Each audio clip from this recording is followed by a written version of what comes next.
वत्सराज जू के भैंसु पुत्र जुग महाबली, आला और ऊदल चंदेल के सुलभता, आला के ईदल भो ऊदल के भो नरेंद्र, पुत्र भय नामी और सनामी भो चंदेल राज।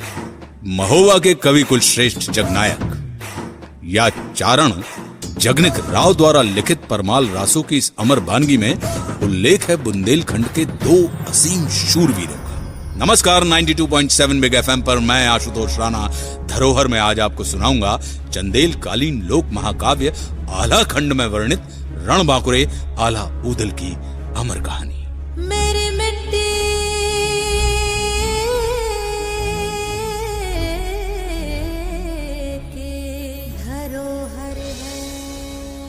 ये कहानी उस वक्त की है जब दिल्ली के राज सिंहासन पर महाराज पृथ्वीराज चौहान विराजमान थे।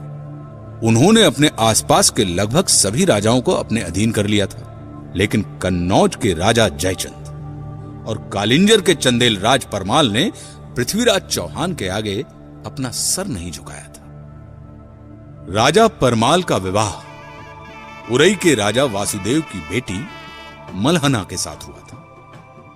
मलहना की दो छोटी बहनें भी थी, देवलदे और तिलका, जिनका विवाह राजा परमाल के दो वीर सेना नायक और सगे भाई दक्षराज और वत्सराज के साथ हुआ था। इस विवाह से महारानी मलहना इतनी खुश हुई कि उन्होंने देवलदे और दक्षराज के लिए दहसरपुरवा में एवं तिलका और वत्सराज के लिए सिरसा में दो अलग अलग भव्य महल बनवा दिए। उन्हीं दिनों राजा परमाल ने महोबा को अपनी नई राजधानी घोषित किया था। चंदेल राज परमाल की इस पवित्र भूमि में लगभग एक ही समय में 5 पुत्रों का जन्म हुआ, जो आगे चलकर महोबा के पंचवीर कहलाए।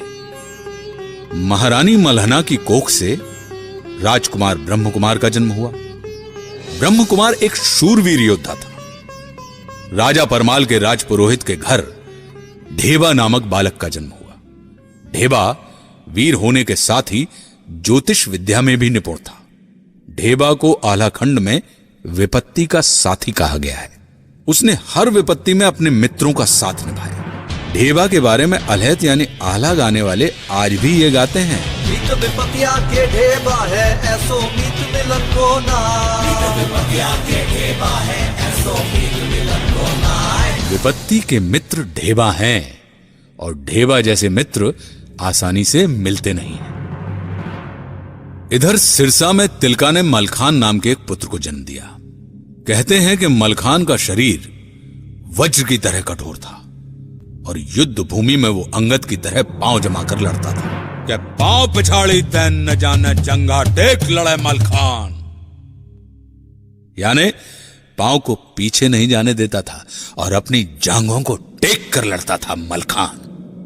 इधर दहसरपुरवा में देवलदे ने भी एक पुत्र को जन्म दिया, जिसका नाम आल्हा रखा गया। आल्हा के बाद देवलदे एक बार फिर से गर्भ से हो गई और तभी जब वो गर्भ से थी तो एक दिन मांडोगढ़ के बघेल राजा ने महोबा पर आक्रमण कर दिया। इस आक्रमण के लिए कोई तैयार नहीं था। इस आक्रमण ने महोबा के इतिहास में जोड़ दिया एक नया पन्ना। इस आक्रमण ने एक नए समीकरण को जन्म दिया। क्या हुआ था बताऊंगा कुछ ही देर में। सुनते रहिए 92.7 बिग एफएम पर धरोहर, मध्य प्रदेश की माटी से जुड़ी कुछ दिलचस्प कहानियां मेरे यानी आशुतोष राणा के साथ। मेरी मिट्टी की धरोहर है। एक बार फिर से स्वागत है आप सभी का धरोहर में। मैं आशुतोष राणा सुना रहा हूं कहानी आपको आला ऊदल की। मेरी मिट्टी की धरोहर है। मांडवगढ़ के बघेल राजा ने महोबा पर आक्रमण कर दिया और चंदेल राज परमाल के भाई दक्षराज और वत्सराज को कैद कर लिया। उन्हें बंदी बनाकर वो मांडवगढ़ ले गया। लेकिन इस पर भी बघेल राजा की क्रूरता का अंत नहीं हुआ। उसने दोनों भाई दक्षराज और वत्सराज को मारकर उनका सिर बरगद के वृक्ष पर टांग दिया। आज भी अलहत उल्लेख करते हैं कि टंगी खुपड़िया है बरगद पर बरखा सहे शीत और घाम, और आधी रतिया की बेला में रोबे ले अला को नाम। पिता की मृत्यु के कुछ महीने बाद ऊदल का जन्म हुआ। कहते हैं यही दिन जन्म हुआ ऊदल का, धरती धसी 2.5 हाथ। यानी जिस दिन ऊदल का जन्म हुआ उस दिन धरती ऊदल के भार से 2.5 हाथ यानी 2.5 हाथ धस गई। लेकिन ऊदल की माता देवलते खुश न थी। मत दो इसे मेरी गोद में, कुल नाशक है ये। देवलते, एक माँ होकर अपने बेटे के लिए ऐसी बातें मुंह से नहीं निकालनी चाहिए। यदि ऐसा नहीं होता मलहना, तो पेट में आने के 3 महीने बाद इसके पिता की मृत्यु नहीं हो जाती। इसमें इस बच्चे का क्या दोष? ये तो नियति है। जिस पुत्र ने अपने पिता का मुंह नहीं देखा, जिसके जन्म लेते ही धरती 2.5 हाथ नीचे धस गई, वो कुल नाशक नहीं तो और क्या है? कहो ना। देवलते, तुम कटु हो गई हो। तुमसे बहस का ये उचित समय नहीं है। मलहना, जब आप समझ ही चुकी हैं, तो मुझे अकेले छोड़ने का कष्ट करें। हाँ बिल्कुल, आज से मैं इस बच्चे की माँ हूँ, अपने साथ ले जा रही हूँ इसे। पर एक बात याद रखना देवलते, आगे चलकर यही बालक राज्य का नाम रोशन करेगा और अपने पिता की मौत का बदला लेगा।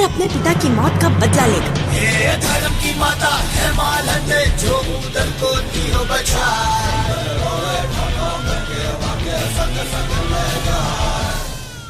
धर्म की माता है मालंदे, जो ऊदल को लिए बचाए। राजा परमाल ने महोबा के इन 5 वीर आला, ऊदल, मलखान, ब्रह्मकुमार और ढेबा को एक साथ पढ़ाया लिखाया तथा अस्त्र शस्त्र को चलाने की कला से रूबरू कराया। देखते ही देखते 5 बालक अपनी किशोरावस्था पार कर गए। साथ ही साथ इनकी बहादुरी के किस्से पूरे प्रांत भर में फैल गए थे। इन सब में ऊदल की वीरता से राजा परमाल काफी प्रभावित थे। एक दिन वो अपने राज दरबार में बैठकर ऊदल की वीरता की चर्चा अपने सभासदों के सामने कर रहे थे कि तभी आला ऊदल का मामा माहिल वहां आ पहुंचा। माहिल ने महाराज की बातें सुनी और माहिल महाराज से कहने लगा, क्षमा करें महाराज, ऊदल तो साधारण सिपाही है, वो कब से तलवार बांधने लगा। भांजे की वीरता से मामा प्रभावित नहीं था। माहिल किस ओर इशारा करना चाह रहा है बताऊंगा कुछ ही देर में। सुनते रहिए 92.7 बिग FM पर धरोहर, मध्य प्रदेश की माटी से जुड़ी कुछ दिलचस्प कहानियां मेरे यानी आशुतोष राणा के साथ। मेरी मिट्टी